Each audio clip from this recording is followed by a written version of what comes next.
get the TV gig, I had a radio show, a very inventive name called the Farrell Show. Of course, you probably don't remember it. Because if you did, I'd still be on the air. Before I got into radio, I was a professional writer.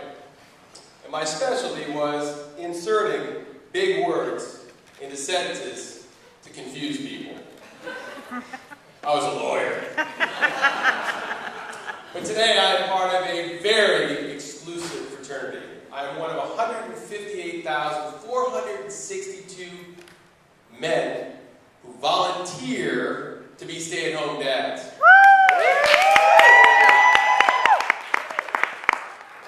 Who counts this shit anyways? Yeah, that's right, I'm married to a successful businesswoman. Some of you may say, gold digger. I say lottery winner.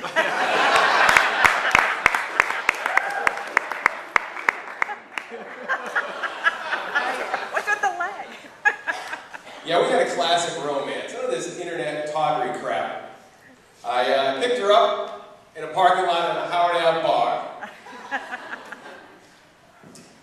When you're a stay-at-home dad, the mundane becomes the monumental. Take the trash. When I was practicing law, I used to take the trash out. Wasn't a big deal. It is today. By the way, if you live in Tampa, you know that trash comes twice a week, right? Recycling and brush. I demand today, every time I take the trash out, that my wife thank me. She also thanks me when I clean the pool, when I do the lawn, and when I go shopping. And then there's the laundry. I request and I demand special dispensation for the laundry. No, not that stuff. I make her thank me in writing.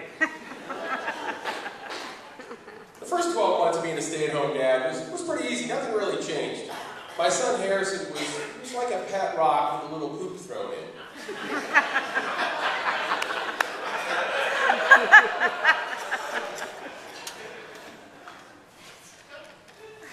I used to take him to the Palm for lunch. It was like a little briefcase right there. And let me tell you, I know we got some single men in here. I know the single women got the shot. How many single men? Let's see. Come on, admit it. You're between girlfriends and wives. Come on. Well, I've got, listen closely. Forget the foreign car. Forget the foreign car. Get a baby. Steal a baby. Lease a baby. Babies are chick magnets. Listen here too. Keep it a short-term lease. Because when Harrison, my son, turned 12, all hell broke loose. All of a sudden the C word crept in. Crawling. He was everywhere. But I still try to find time to I still break away sometimes. I'm trying to reconnect with my old friends. But I just can't figure out why they won't come out with me. They never will meet me for a beer at 9:30 a.m. on a Tuesday morning. I'm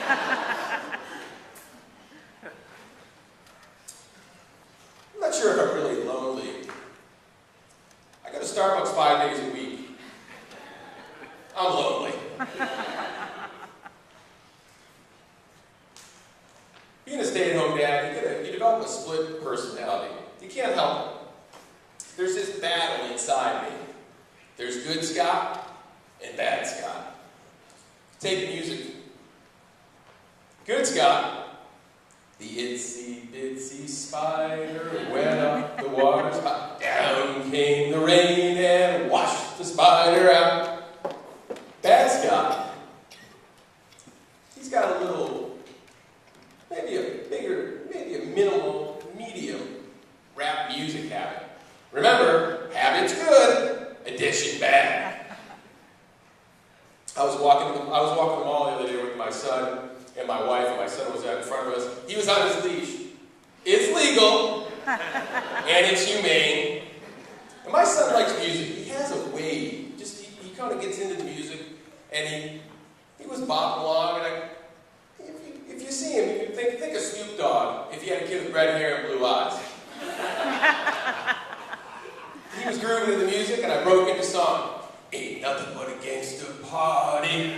Ain't nothing but a gangster party. You better prepare, the shit's gonna go down. And my wife said, what are you doing? You can't do that in front of the baby. You can't swear. You can't talk about rap music. And I said, huh? It's a constant struggle. Constant struggle. And as a father, you want to do the right thing. I do not want to send my prejudice down to my son. But I hate cats. I hate cats. And it's funny because my son, he seems to love cats. I just can't figure out why, because, well, maybe it's because I read him The Cat in the Hat 24 times a day. And I've also got a stray cat that lives in my yard. And every day we go outside, my son Harrison greets him with, oh, daddy, meow, meow, meow. Well, Bad Scott wants to get a rock and take care of business. Good Scott wants to run him over. But there's a third way. The great part about being a stay-at-home dad is you can mold young minds.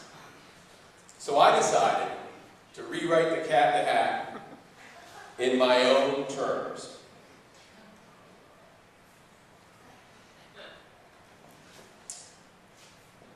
I sat there with Harrison on that cold day, too wet to go out, too cold to play ball. So we sat in the house and we did nothing at all. And then something went bump, and that bump made us jump. And then we saw, in on the mat, the animal control officer in the hat. And he said to us, thank you, Mr. Farrell, for your call about that bad cat.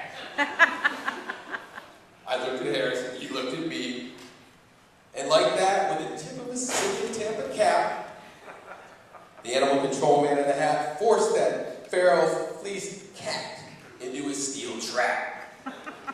Before he left, he reminded us that cats carry rabies, are not toys, and should never be owned or played with by little boys. I then promised Harrison I would replace the rabbit cat with an expensive toy. And Harrison and I jumped for joy. The end. Remember Spade New Year, parents? Thank you very much.